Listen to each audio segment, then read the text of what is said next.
ഞാൻ ഈ അടുത്ത കാലത്ത് കഴിച്ചതിൽ വെച്ചിട്ട് ഏറ്റവും ബെസ്റ്റ് നെയ്ച്ചോറും ബീഫിനെയും കാണുന്നത്. ഇതിന്റെ പ്രത്യേകത എന്താണെന്ന് വെച്ചിട്ടുണ്ടെങ്കിൽ ഇത് അങ്ങനെ ഇങ്ങനെയൊന്നും കിട്ടുന്ന ഒരു ഐറ്റം അല്ല. അതിപ്പോൾ നിങ്ങൾ എത്ര രൂപ കൊടുക്കുന്ന പറയലും നടക്കണ കാര്യമല്ല. അതിന്റെ കാര്യം തന്നെ അറിയുന്നുണ്ടെങ്കിൽ നിങ്ങൾ ഈ വീഡിയോ ഫുള്ളായിട്ട് കാണാൻ ശ്രമിക്കണം. അസ്സലാമു അലൈക്കും. എൻ്റെ പേര് സഫർ കയാൽ, കേരള സംസ്ഥാന ഹജ്ജ് കമ്മിറ്റി അംഗമാണ്. കൊച്ചിൻ എംബാർക്കേഷനിലെ പൂർണ്ണമായും ചുമതല നിർവഹിക്കാനാണ് കമ്മിറ്റി തീരുമാനിച്ചിട്ടുള്ളത്. അതനുസരിച്ച് ഇക്കഴിഞ്ഞ ദിവസങ്ങൾ, ഇന്നിപ്പോൾ മൂന്നാമത്തെ ദിവസമാണ്. ഇന്ന് വിത്തൗട്ട് മെഹ്റം 279 സ്ത്രീ ഹജ്ജമ്മമാരാണ് ഇന്ന് കൊച്ചി എംബാർക്കേഷൻ വഴി യാത്ര പുറപ്പെടുന്നത്. നാളെയും ഉച്ചയ്ക്ക് 12:10 കൊച്ചി എംബാർക്കേഷൻ വഴി ഹജ്ജമ്മമാരുടെ മാത്രം പ്ലെയിനാണ് പുറപ്പെടുന്നത്. കൊച്ചി എംബാർക്കേഷനിൽ നിന്ന് 4284 പേരാണ് യാത്ര നിർവഹിക്കുന്നത്.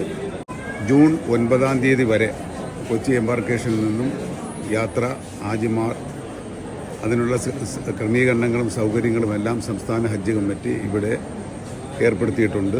ഇവിടെ വോളണ്ടിയർമാർ, സംസ്ഥാന സർക്കാരിൻ്റെ 27 ഉദ്യോഗസ്ഥന്മാർ, അതുപോലെ തന്നെ ഓർഗനൈസിംഗ് കമ്മിറ്റി അംഗങ്ങൾ, ഇങ്ങനെ വിവിധ മേഖലയിലുള്ള വിവിധ വിഭാഗം ജനങ്ങളാണ് ഈ ഹജ്ജ് ക്യാമ്പിൻ്റെ ഹാജിമാർക്ക് വേണ്ടിയിട്ടുള്ള എല്ലാ പ്രവർത്തനങ്ങൾക്കും നേതൃത്വം കൊടുത്തിരിക്കുന്നത്.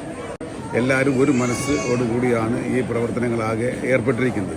1,50,000 സ്ക്വയർ ഫീറ്റ് സൗകര്യങ്ങളാണ് ഹാജിമാർക്കും ഹജ്ജമ്മമാർക്കും കിടക്കാൻ, അവരുടെ പ്രാഥമിക സൗകര്യങ്ങൾ നിർവഹിക്കാൻ, അവർക്ക് ഭക്ഷണം പാകം ചെയ്ത് കൊടുക്കാൻ, ഇങ്ങനെ വിവിധ മേഖലകളായി സിയാൽ ഒരുക്കി തന്നിട്ടുണ്ട്. അതുപോലെ തന്നെ സംസ്ഥാന സർക്കാർ ആരോഗ്യ മേഖലയിലെ അലോപ്പതി, ആയുർവേദം, ഹോമിയോ, യുനാനി, ഇതെല്ലാം ഇവിടെ വരുന്ന ഹാജിമാർക്ക് വേണ്ടി ഇവിടെ തന്നെ അതിൻ്റെ സൗകര്യങ്ങൾ കേരള സംസ്ഥാന സർക്കാർ ഒരുക്കി തന്നിട്ടുണ്ട്.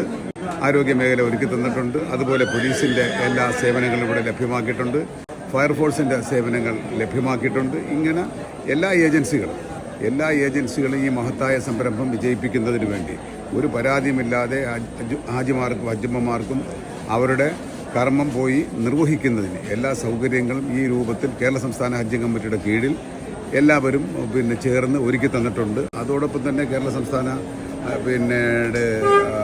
ഹജ്ജ് കാര്യ വകുപ്പ് മന്ത്രി ജനാബ് വി അബ്ദുറഹ്മാൻ, അദ്ദേഹത്തിൻ്റെ നേതൃത്വത്തിലാണ് ഈ പ്രവർത്തനങ്ങളാകെ 3 എംബാർക്കേഷനിൽ നടക്കുന്നത്.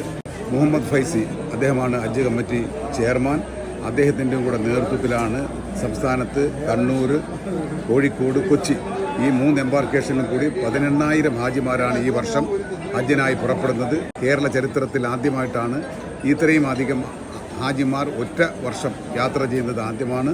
ഈ നിലയിൽ എല്ലാ 3 എംബാർക്കേഷനിലും ഒരു പരാതിയില്ലാതെ എല്ലാ ഒരുക്കങ്ങളും സംസ്ഥാന ഹജ്ജ് കമ്മിറ്റി സംസ്ഥാന സർക്കാരും മുൻകൈയെടുത്ത് നടത്തിക്കൊണ്ടിരിക്കുകയാണ്. ഇതിനോട് സഹകരിക്കാൻ എല്ലാ വിഭാഗം സംഘടനകളും, മുസ്ലിം സംഘടനകളടക്കം എല്ലാ വിഭാഗം ആളുകളും ഇതിനോട് സഹകരിച്ച് ഇത് വലിയ വിജയത്തിലേക്ക് പോയിക്കൊണ്ടിരിക്കുകയാണ്. അപ്പൊ സഫർ കയാൽക്ക് പറഞ്ഞത് എല്ലാവരും കേട്ടല്ല. ഈ പറഞ്ഞ സംസ്ഥാന ഗവൺമെന്റിന്റെ ഹജ്ജ് കമ്മിറ്റി മുഖേനയാണ് എൻ്റെ ഉമ്മയും കുഞ്ഞുമ്മമാരടക്കം ഒരു 4 ആളോളം ഹജ്ജിന് പോയിട്ടുള്ളത്. ഈ പ്രാവശ്യം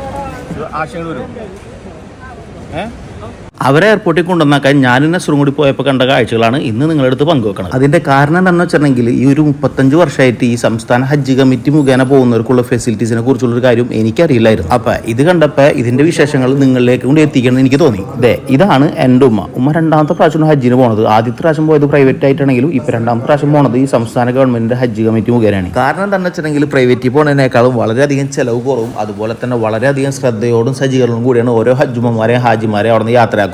നമുക്കവിടെ കറൻസി എക്സ്ചേഞ്ചിന് വേണ്ട സൗകര്യം, അതുപോലെ തന്നെ മറ്റുള്ള എല്ലാ ഹെൽപ്പിനും വേണ്ട വോളണ്ടിയർ ഡെസ്കും അതുപോലെ ബാക്കിയുള്ള വിവരങ്ങൾ ചോദിച്ചറിയാനുള്ള എല്ലാ ഹെൽപ്പ് സെന്റർ അവിടെ ഉണ്ട്. അതുകൂടാതെ മെഡിക്കൽ സപ്പോർട്ടിന് വേണ്ടിയിട്ട് ഹോമിയോ ആയാലും അലോപ്പതി ആയാലും ആയുർവേദ ആയാലും എല്ലാം അവിടെ അവൈലബിൾ ആണ്. ഈ അടിസ്ഥാന സൗകര്യത്തിന് വേണ്ടിയിട്ടുള്ള 1,05,000 സ്ക്വയർ ഫീറ്റ് വരുന്ന പന്തലെല്ലാം കാര്യങ്ങളും ചെയ്തേക്കുന്നത് നമ്മുടെ പെരുമ്പാവൂരുള്ള സീമ പന്തൽ വർക്ക്സ് ആണ്. ഈ പന്തലിൽ തന്നെ പ്രാർത്ഥിക്കാനും അതുപോലെ തന്നെ ഭക്ഷണം പാകം ചെയ്യാനും ഭക്ഷണം കഴിക്കാനും എന്തിന് കിടന്ന് ഉറങ്ങാൻ വരെ സെറ്റപ്പ് ആണ്. നമ്മുടെ കൂടെ വന്ന ആൾക്കാർ ക്യാൻറ്റീനിൽ ഭക്ഷണം കഴിച്ചപ്പോൾ എനിക്ക് ഈ ഹജ്ജുമ്മമാർക്കും ഹാജിമാർക്കും കൊടുക്കാനുള്ള അതേ ഭക്ഷണം കഴിക്കുന്ന ഒരു പൂതി. അങ്ങനെയാണ് നമ്മളവിടുത്തെ കിച്ചണിലെത്തിയത്. ഈ ഇരിക്കുന്ന ഒരാളും അവിടുത്തെ പണിക്കാരല്ലാട്ട. ഓരോരുത്തർ പറഞ്ഞു എന്താ പേരെന്താ, ഇവര് ഖിദ്മ ചെയ്യാൻ വന്നാണ്. പ്രത്യേകിച്ച് ഹാജിമാർക്ക് ഖിദ്മ ചെയ്യാൻ വേണ്ടി ഇവിടെ എത്തിച്ചേർന്നിട്ടുള്ളതാണ്. അത് തന്നെ എല്ലാം ഇവര് ഫ്രീ സർവീസാണ് ഹാജിമാർക്ക് വേണ്ടി. പിന്നെ അവിടുത്തെ ഭക്ഷണത്തിൻ്റെ ഓൾമോസ്റ്റ് എല്ലാ കാര്യങ്ങളും കൈകാര്യം ചെയ്യുന്നത് നമ്മുടെ മിസാജ് ഈവൻസ് ആൻഡ് കാറ്റേഴ്സ് ഗ്രൂപ്പ്, അതായത് നമ്മുടെ അബൂ താഹിറിൻ്റെ മിസാജ് എന്ന് പറയുന്ന ടീമാണ്. ഏകദേശം 1500 പേർക്കെങ്കിലും എല്ലാ ദിവസവും ചെയ്യുന്നുണ്ട്. ഡെയിലി അതായത് ഓരോ ദിവസം വെറൈറ്റി ആയിട്ടാണ് ഐറ്റംസുകൾ കൊടുത്തുകൊണ്ടിരിക്കുന്നത്. ഇന്നിപ്പോൾ മീൻ വറുത്തത്, മീൻ കറി, അങ്ങനെ ആ മീൻ വറുത്തത് ചോറും കഴിക്കായിരുന്നു. പിന്നെ നമ്മൾ അവിടുത്തെ നെയ്ച്ചോറും ബീഫും കണ്ടത്. അപ്പോൾ പിന്നെ നമ്മുടെ മൈൻഡ് അങ്ങോട്ട് ചാടി. ഈ കിച്ചണിലെ കാര്യമായാലും ബാക്കിയുള്ള കാര്യങ്ങളായാലും വളരെയധികം ശ്രദ്ധയോട് കൂടിയാണ് അവർ കാര്യങ്ങളൊക്കെ ചെയ്യണത്. പിന്നെ സത്യം പറഞ്ഞാൽ ഞാൻ ഈ ഒരു നെയ്ച്ചോറും ബീഫും കണ്ടപ്പോൾ ഓവർ എക്സ്പെക്ടേഷൻ ഒന്നും ഇല്ലാണ്ട് ഒരു സാധാരണ നെയ്ച്ചോറും ബീഫായിരിക്കും ഞാൻ വിചാരിച്ചത്. പക്ഷെ കഴിച്ച് കഴിഞ്ഞപ്പോൾ ഉണ്ടല്ല സംഭവം ശരിക്കായിട്ട് ഞെട്ടിച്ച്. കഴിച്ച് കഴിഞ്ഞിട്ട് നിർത്താൻ തോന്നുന്നുണ്ടായിരുന്നില്ല. എന്തായാലും അതൊക്കെ കഴിച്ച് നമ്മളവിടെ നിന്ന് പോന്നു. അപ്പോൾ എല്ലാ ഹാജിമാർക്കും ഹജ്ജുമാർക്കും പോയിട്ട് ഹജ്ജൊക്കെ നല്ല അടിപൊളിയായിട്ട് ചെയ്ത് പൂർണ്ണ ആരോഗ്യത്തോട് തിരിച്ചു വരാനുള്ള ഭാഗ്യവും ദീർഘായുസ്സും ഉണ്ടാവട്ടെ എന്ന് പ്രാർത്ഥിക്കുന്നു. കൂടാതെ ഈ വക സൽക്കർമ്മങ്ങളിൽ പങ്കെടുക്കുന്ന എല്ലാവർക്കും അതിൻ്റെതായ പ്രതിഫലം കിട്ടട്ടെ എന്നും കൂടി നമ്മൾ വീഡിയോ ഇഷ്ടപ്പെട്ടെന്നുണ്ടെങ്കിൽ ലൈക്ക് ചെയ്യാനും കമൻറ്റ് ചെയ്യാനും ഷെയർ ചെയ്യാനും അതുപോലെ വീഡിയോ ഇഷ്ടപ്പെട്ടില്ലെങ്കിൽ ഡിസ്ലൈക്ക് ചെയ്യാനും നിങ്ങളുടെ അഭിപ്രായങ്ങൾ കമൻറ്റ് ബോക്സിൽ അറിയിക്കാനും നമ്മുടെ ചാനൽ ഇതുവരെ സബ്സ്ക്രൈബ് ചെയ്യാത്ത ആൾക്കാർ സബ്സ്ക്രൈബ് ചെയ്ത് സപ്പോർട്ട് ചെയ്യാനും ആ ബെല്ലൈക്കൻ എനേബിൾ ചെയ്യാനും മറക്കണ്ട. ബൈ.